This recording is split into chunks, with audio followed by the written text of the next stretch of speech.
continuar con nuestra tercera ponencia del día. Nuestra siguiente ponencia nos lleva al área obstétrica, un entorno donde la intensidad clínica y emocional es máxima y donde cada segundo puede marcar la diferencia. Hoy nos acompaña Gema Vicario Sánchez, con más de 30 años de experiencia como TCAE en el bloque obstétrico, actualmente en el Hospital Rey Juan Carlos y en la Clínica Universitaria de Navarra. Gema forma parte de un equipo docente en simulación de emergencias obstétricas y pertenece al comité de lactancia de ambos hospitales, además de actuar como asesora de lactancia. Su ponencia se titula Emergencias obstétricas y nos va a mostrar cómo los TCAE pueden intervenir de manera muy eficaz en situaciones críticas, coordinándose con el equipo multidisciplinar y asegurando una asistencia segura tanto para la madre como para el recién nacido. Así es. Lo que nos explica Gema es fundamental, que aunque la mayoría de los partos transcurren con normalidad, las emergencias obstétricas requieren una respuesta rápida y organizada. En estos momentos el tiempo es decisivo y la coordinación del equipo es clave. Y aquí el TCAE juega un papel esencial: soporte logístico, asistencia directa y comunicación clara con el resto del equipo.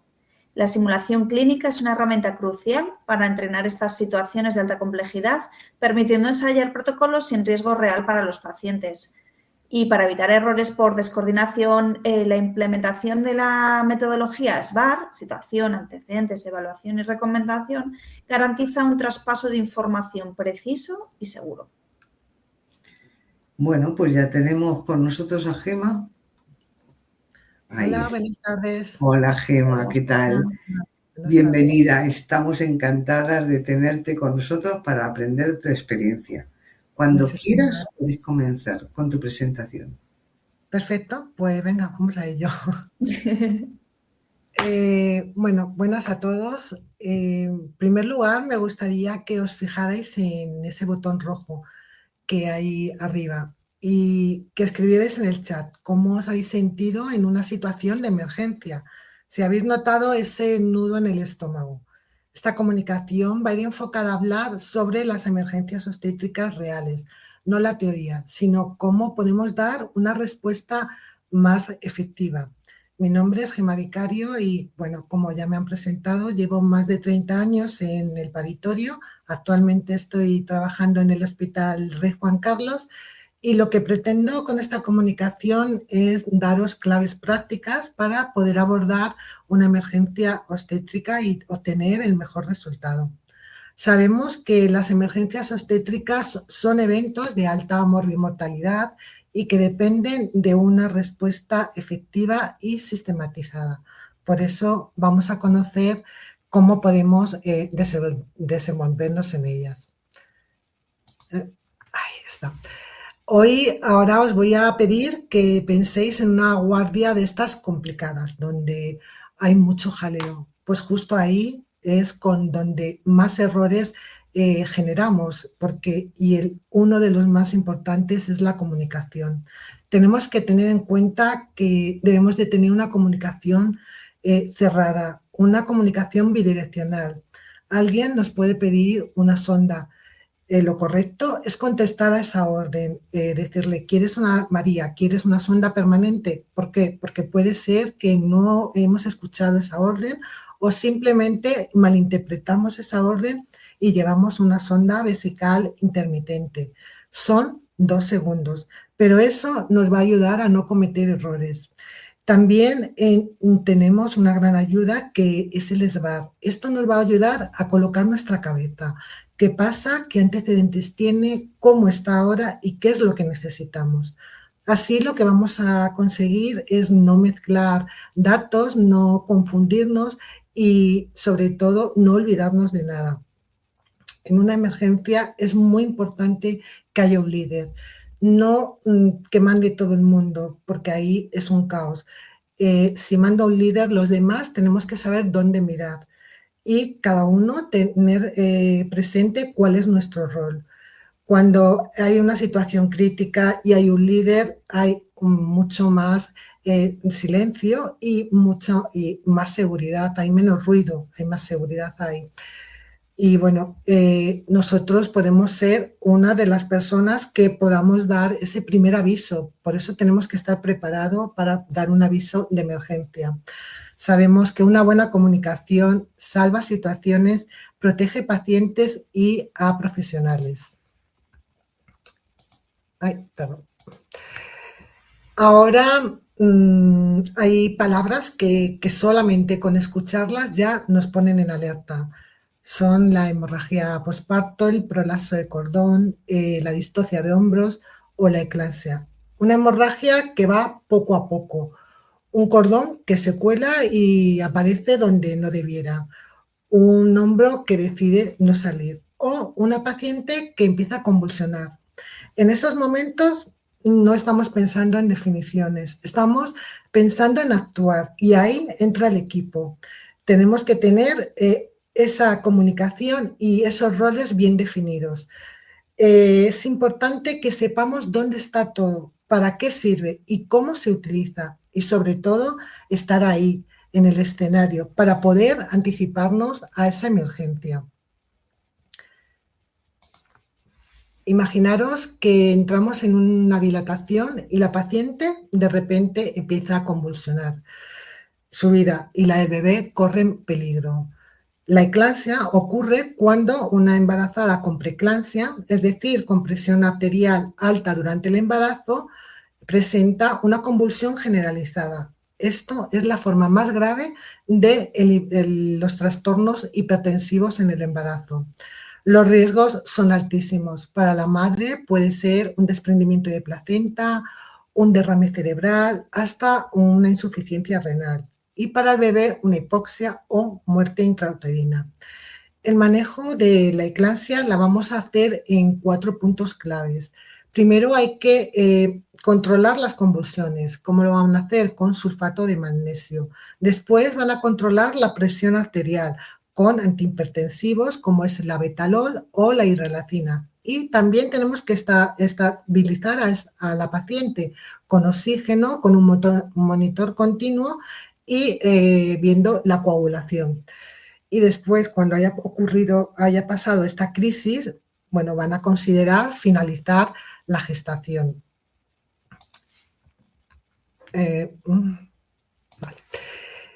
Reconocer y actuar rápidamente ante una eclampsia, como hemos visto, puede salvar 2 vidas, la de la madre y la del bebé. Por eso es vital que el equipo sepamos responder.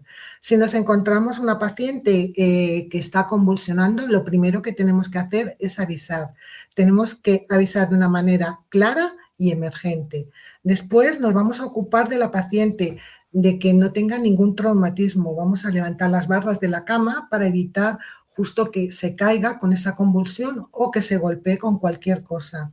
Aseguraremos la vía aérea y no vamos a sujetar a la paciente, no vamos a hacer nada hasta que la crisis convulsiva pase. Una vez que haya pasado esta crisis convulsiva, la vamos a poner en posición de seguridad y a poner oxígeno. Ahí ya van a determinar si van a finalizar esa gestación o no.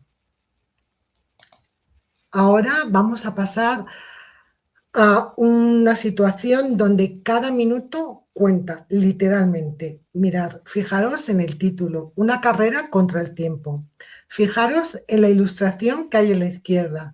Aquí lo que ha ocurrido es un accidente mecánico. La bolsa se ha roto o se rompe y el cordón umbilical se cuela por debajo de la cabeza.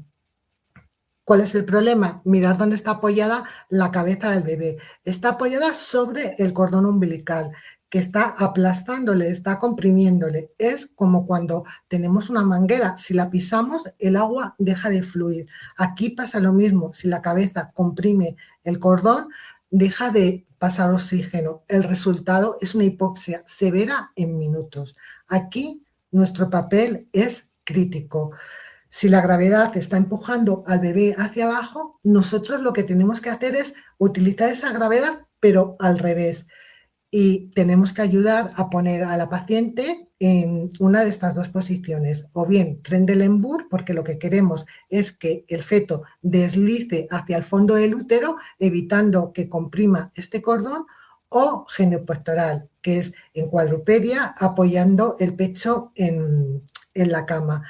Con esto va a cambiar la posición del feto y va a estar como más arriba, va a intentar, no va a presionar tanto este cordón. A ver, ojo, aquí lo que ocurre es que vamos a ver que el ginecólogo o la matrona va a tener la mano metida vía vaginal y lo que va a hacer es empujar la cabeza del bebé hacia arriba para evitar justo que comprima ese cordón. Y nosotros lo que tenemos que hacer es trasladar a la paciente en esa situación sin que el profesional pierda esa posición. El desenlace aquí siempre es una cesárea emergente. Imaginaros la situación. La mamá está asustada, empieza a entrar gente, todo el mundo corriendo y nosotros, ¿qué tenemos que hacer? Pues primero cubrirla con una sábana y hablarla al oído, intentar tranquilizarla, decirla que no se preocupe, que enseguida le van a explicar y que vamos a acompañarla. Y esa humanidad en medio de ese caos es nuestra responsabilidad. ¿Qué tenemos que hacer? Pues el diagnóstico precoz lo ha hecho el ginecólogo o la matrona, o no lo hemos encontrado nosotros cuando hemos ido a la dilatación. Tenemos que avisar, registrar el tiempo. El tiempo en las emergencias es muy importante. Debemos de tener una comunicación efectiva y, sobre todo, tenemos que hacer evitar la presión de ese cordón, como hemos explicado, elevando la presentación con Trendelenburg o con Gineposteral. Y se va a intentar minimizar la manipulación de ese cordón. Si nos da tiempo, podemos poner una compresa de agua caliente para evitar esa diferencia de temperatura. El 47% de los casos, cuando esto ocurre, normalmente es porque hay una rotura de bolsa y el bebé está muy alto. Pero bueno, tampoco se puede prever. Ahora vamos a hablar de la distocia de hombros. Imaginaros la escena, cabeza afuera, todo parece que va a ir bien, pero el hombro no sale. Aquí aparece el signo que llamamos signo de la tortuga. Es un indicador más característico de la distocia de hombros.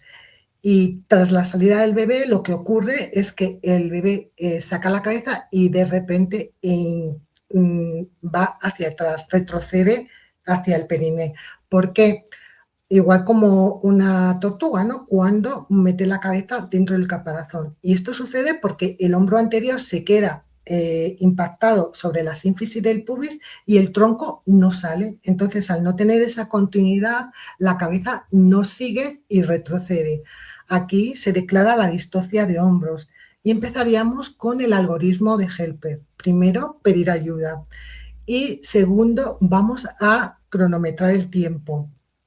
Vamos a poner a la paciente en Marrover, que es hiperflexionando las piernas con fuerza, intentando que la rodilla llegue al hombro o a la oreja, y si con esta maniobra de primer nivel no se resuelve esta distocia, van a pasar a hacer presión suprapúbica.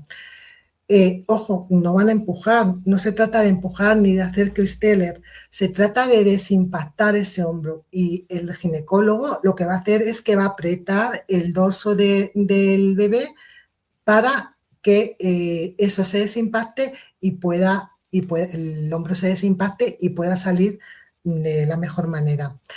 Aquí hay que estar pendientes de la madre, explicarle.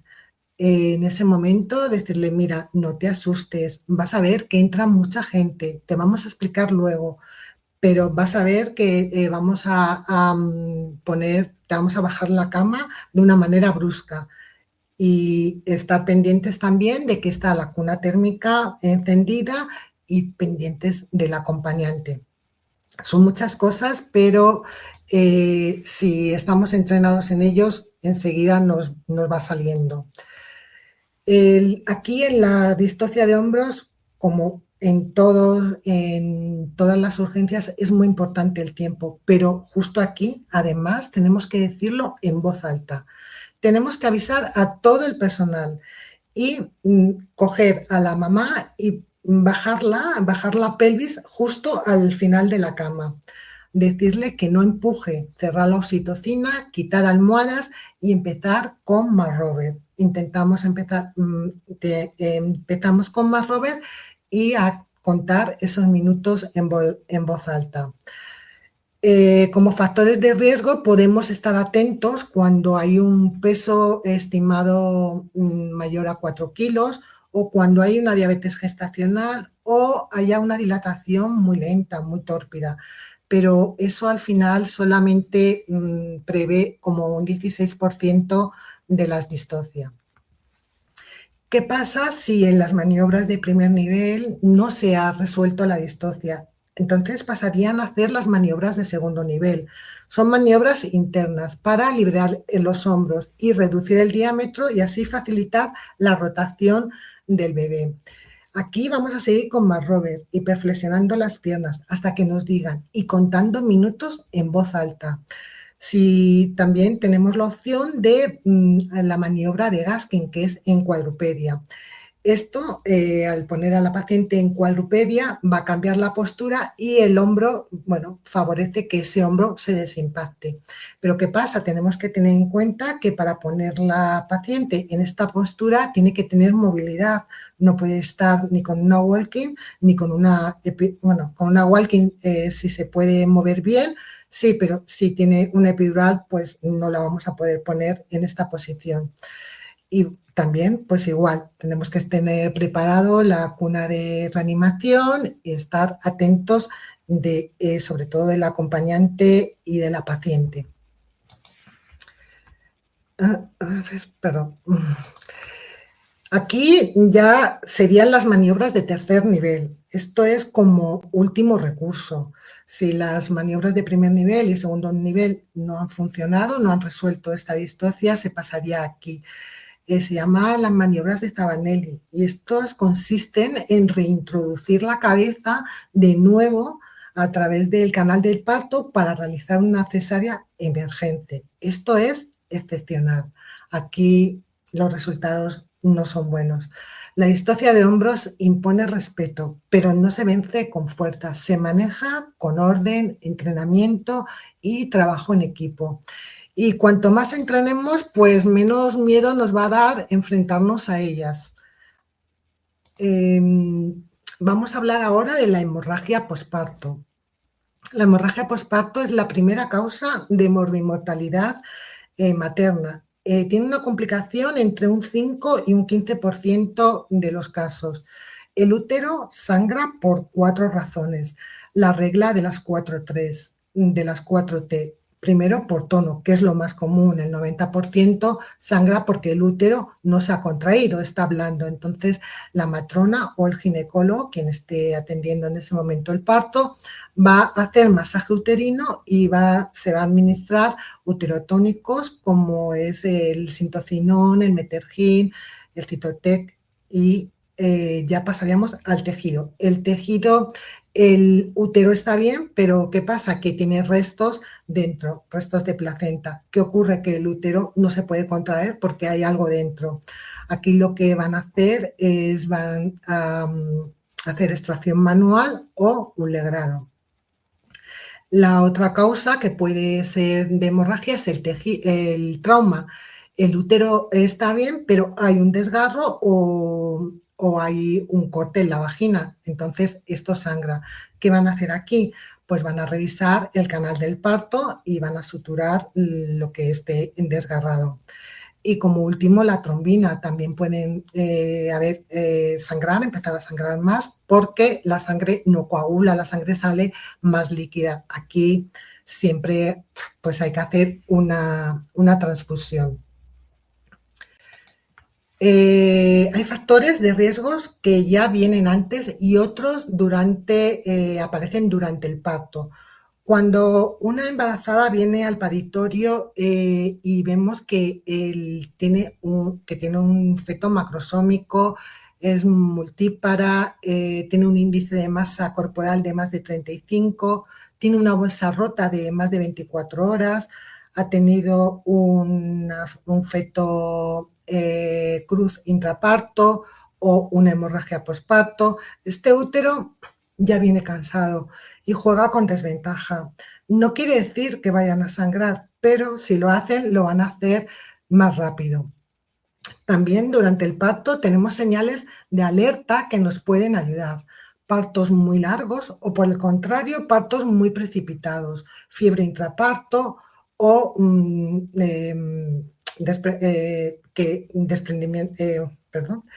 fiebre intraparto o partos instrumentales, o una retención de placenta. Cuando hay algún factor de estos, cuando el parto tiene algún factor de estos, el riesgo de hemorragia pues sube. Aquí la imagen que veis, pues bueno, no es nada exagerada. Ahora, pensar en una persona mayor que sangra. Enseguida nos vamos a dar cuenta, su estado general va a cambiar, sus constantes van a cambiar también, le va a bajar la tensión, el pulso se va a acelerar y lo vamos a notar enseguida. Pero ¿qué pasa en una embarazada? Es una persona joven, sana, que además durante todo el proceso del parto ha ido fabricando más sangre. Tiene ahí como un tanque de reserva y si nos fijamos en la tabla, ¿qué pasa? Que no nos vamos a dar cuenta que esta paciente se encuentra mal porque sus signos no van a cambiar, su estado general no va a cambiar hasta que ha perdido 1 litro o 1,5 litros y ahí ya vamos tarde. La OMS describe como hemorragia posparto en un parto mayor a 500 TC y en una cesárea mayor a 1000. Tenemos que saber estimar y cuantificar el sangrado porque eso nos va a ayudar a adelantarnos a esa hemorragia. Lo primero que vamos a utilizar es el método visual, que sabemos que es inexacto, pero que es el más rápido, el que tenemos más a mano. Si nosotros vemos que hay una paciente que parece que sangra, ante esa duda directamente cogemos ese material y lo pesamos, porque ahí vamos a tener un dato para esa hemorragia. Tenemos una cuantificación sumada a lo que vaya a sangrar. La estimación y la cuantificación por sangrado, para hacerla de una manera correcta, ya tenemos un método gravimétrico, que es el pesado del material, el volumétrico, que es el volumen que haya perdido de sangre que va a estar recogido en las bolsas bajonalgas o en el aspirador, el híbrido, que es la suma de ambos, y el índice de shock. El índice de shock es un parámetro clínico que nos va a ayudar a detectar una hemorragia. Si vemos que una paciente tiene un pulso más acelerado, su pulso es superior a la presión sistólica, eso es un signo, es un indicador de que hay una hemorragia. También tenemos las técnicas de laboratorio, el hematocrito y la hemoglobina. Y hay a veces que el sangrado, la paciente está sangrado, pero no lo podemos visualizar porque tiene un sangrado interno. Para eso, pues vamos a traer el ecógrafo para que valoren ese sangrado. Aquí os presento el método gravimétrico, que es el volumen de sangre que vamos a pesar en las compresas, en todo el material, compresas, empapadores y gasas. Aquí en la diapositiva tenemos las compresas y nuestro material y su peso en seco. Y recordar, cada gramo de peso es un milímetro de sangre. Aquí tenemos el método volumétrico, que está la bolsa bajonalgas, que está milimetrada, que esto nos va a ayudar a ver qué cantidad de sangre, qué pérdida hemática ha tenido, y en el caso de las cesáreas, pues vamos a utilizar un aspirador que de igual manera vamos a ver en el brocal cuánta cantidad de sangre ha perdido. Pero ¿cómo vamos a hacer este procedimiento en partos? Pues vamos a colocar la bolsa bajonalgas debajo de los glúteos de la paciente, la vamos a mantener cerrada para evitar que caiga ahí pues líquido amniótico, limpieza perianal o líquido del sondaje vesical.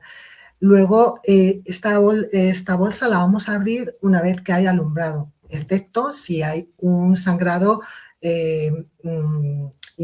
que veamos que hay un sangrado por una episiotomía o un desgarro. Ahí sí que se abre para cuantificar esa pérdida. Luego vamos a pasar, como vemos en la diapositiva, al contaje y al pesado de este material.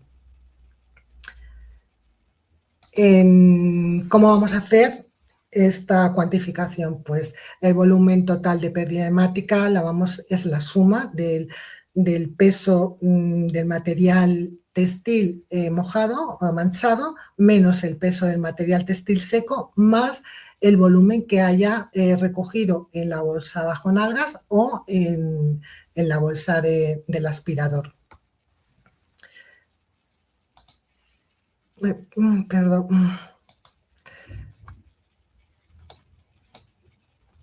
Es que no me va el ratón. Ya, a ver. Ya, perdón. A ver. Bueno, ahora, en una hemorragia tenemos que hacer las cosas rápidas y en orden. Nosotros tenemos que avisar, ganar tiempo y sostener a la paciente. ¿Avisar cómo? Todo el equipo de emergencias tiene que estar avisado, incluso el banco de sangre. Tenemos que traernos el carro de hemorragia porque eso nos va a dar la seguridad de que tenemos ahí a mano todo. Ganar tiempo, ¿cómo? Vamos a anotar el tiempo, vamos a poner al paciente en Trendelenburg para que tener una mayor perfusión. Vamos a administrarle oxígeno, aunque sature bien, y a colocarle la manta de calor y el suelo caliente para evitar esa hipotermia. También vamos a tomar constantes para ver detectar un empeoramiento y vamos a ayudar al sondaje urinario, porque esto lo que va a hacer es que el útero se contraiga mejor.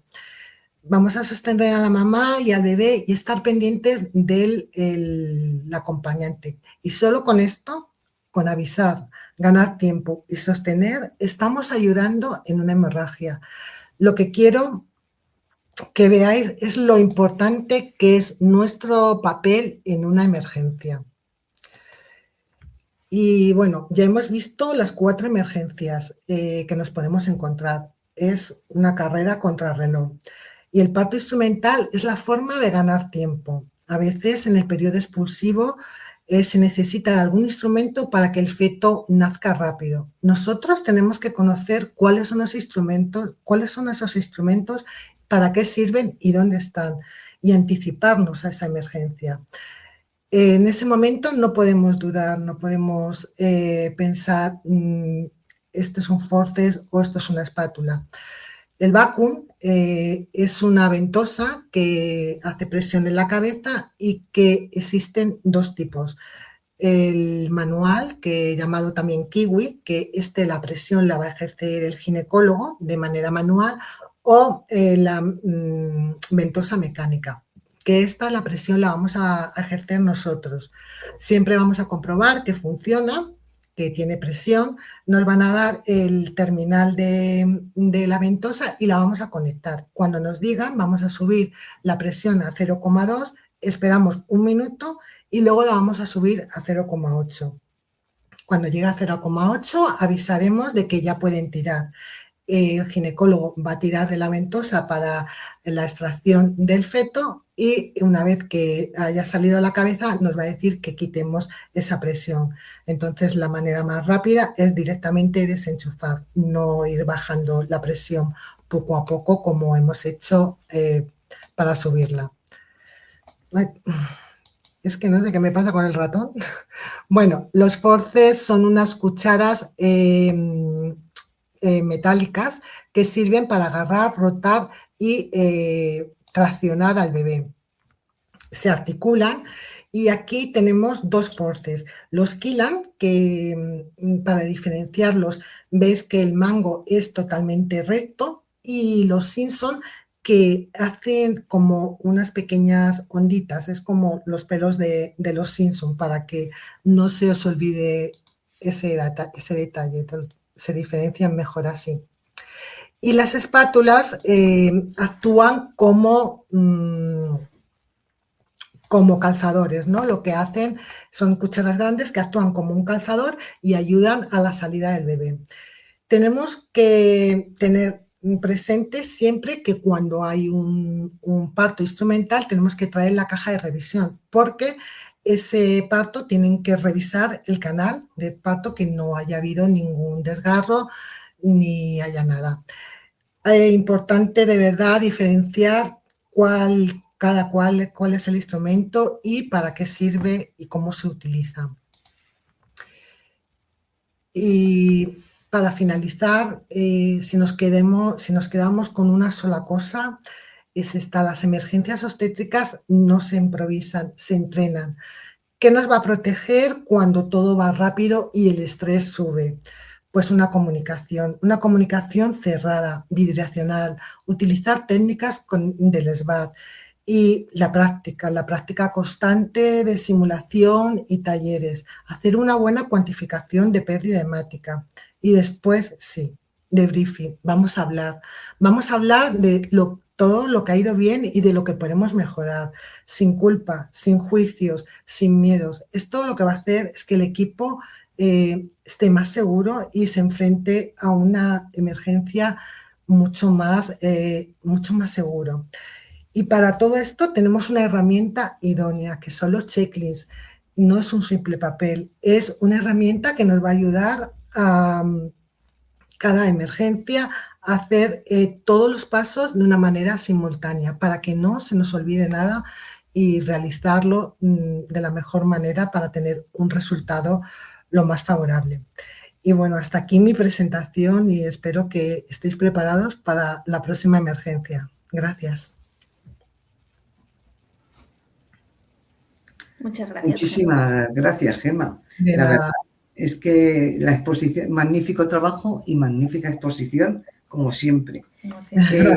Mira, yo como curiosidad, mientras sale alguna pregunta en el chat, sí que me gustaría preguntarte, ¿cada cuánto tiempo o cómo hacéis las simulaciones, todo el equipo, para estar preparados para estas emergencias? Que tenéis que entrar, me imagino que hay personal nuevo en verano, personal nuevo. ¿Cómo os organizáis? ¿Cómo lo hacéis? ¿Cada cuánto tiempo lo tenéis organizado? Pues lo ideal es hacerlo cada 6 meses y se prioriza al personal que no haya pasado por la simulación. Y si no hay personal que no haya pasado, pues repetimos, porque en todas las simulaciones afianzamos conceptos y estamos mucho más seguros. Sí, la verdad es que es fundamental en todo lo que nos has contado, ese tipo de actuación todos juntos. Sí. La verdad que sí. La simulación nos va a evitar cometer errores y si no cometemos errores, pues es justo lo que va a dar el mejor resultado en una emergencia. Sí.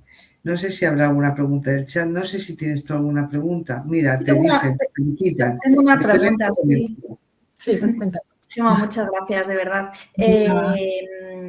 Antes decías que si hemos tenido alguna emergencia, ¿no? Y cómo nos hemos sentido. Yo creo que a lo largo de mi carrera he tenido muchas. En algunas, independientemente de cuál haya sido luego el resultado, hacemos un debriefing, siempre hay que hacerlo y vemos que ha salido bastante bien, y en otras hemos tenido órdenes contradictorias, hemos tenido tal. Entonces, bueno, me parece que la simulación clínica es una herramienta excelente, sobre todo en equipos multidisciplinares, que al final es donde trabajamos, ¿no?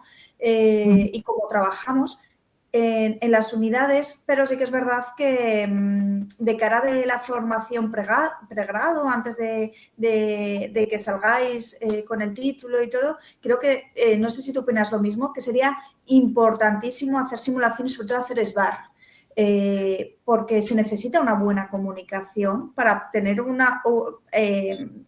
hay una emergencia, tú llamas, avisas, y puedo avisar yo o puedes avisar tú, el primero, o sea, quien esté, quiero decir, que no tiene por qué ser una determinada profesión la que tenga que llamar para alertar a quien tenga que alertar y comunicar lo que está sucediendo. Entonces, ¿Sabes si hay algún instituto o algún en la que se esté ya formando a las TKs en simulación o con simulación y en SBAR, sobre todo en SBAR?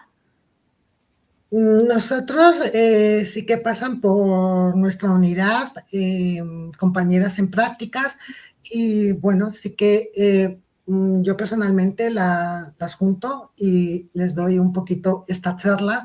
Incido mucho en la comunicación y sobre todo en que digan lo que sienten, cómo se sienten y qué es lo que necesitan, porque muchas veces se hacen pequeñitas y ven una urgencia y bueno, pues como todos nos quedamos ahí y al final eso empeora la situación. O sea, hay que hacer partícipe a todo el personal porque todas las manos son importantes y son necesarias en una situación grave. Efectivamente. Mira, te dan la enhorabuena por tu ponencia, por la claridad al explicar las maniobras. Y Funciden te dice, ¿cómo ayuda el uso del SBAR a mejorar la comunicación en emergencias obstétricas? Pues el SBAR es una herramienta muy buena que tenemos y que si la llevamos a la práctica y nos acostumbramos a hacerla siempre, es tan vital para una emergencia como para un cambio de turno. O sea, es que al final no se nos olvida nada y vamos al grano. ¿Qué es lo que pasa? ¿Qué antecedentes tiene? ¿Qué es lo que necesita? ¿Cómo está? ¿Y qué es lo que necesitamos? Y así no vamos a mezclar pacientes, no vamos a mezclar cosas y no se nos va a olvidar nada. Es cuestión de práctica. Al principio cuesta un poco, pero luego nos va a ahorrar tiempo y no vamos a cometer errores. Al final es ser metodológicos, ¿no? Seguir un orden para no olvidarse de nada. Exactamente. Carmen de Aguirre te dice que muchas gracias por representar a las TKs. Yo también te quiero dar las gracias, porque tenéis un papel fundamental y muchas veces os hacéis de menos y sois fundamentales en el trabajo. Y que gracias por exponer el trabajo con gran profesionalidad y con toda esa fantasía que le has puesto. Muchas gracias a vosotras por invitarme. Te dice Beatriz Ordóñez, te dice que gracias por toda la información, de verdad que hacéis que se cumpla el milagro de la vida, porque de un parto aparentemente normal que se pueda complicar en coordinación y en orden.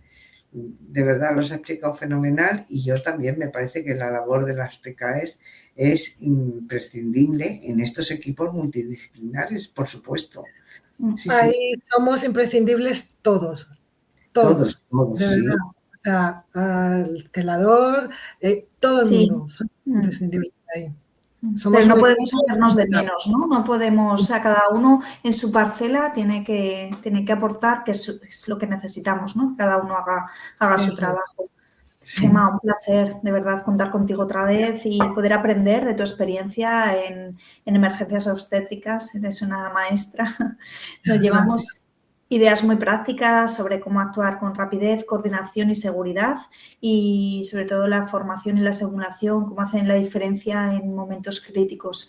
Gracias por transmitirnos con pasión todo tu trabajo y por inspirarnos y a seguir mejorando cada día nuestros trabajos. Muchas gracias. Muchas gracias a vosotros por darnos voz, porque al final es muy importante que nosotros estemos ahí. Poco a poco vamos escalando y estamos pues en eso, dando simulación, o sea que vamos a ello, que es que podemos hacerlo y somos imprescindibles como cualquier otra persona en ese equipo. Además que sí. Muchísimas gracias, Gemma. Seguiremos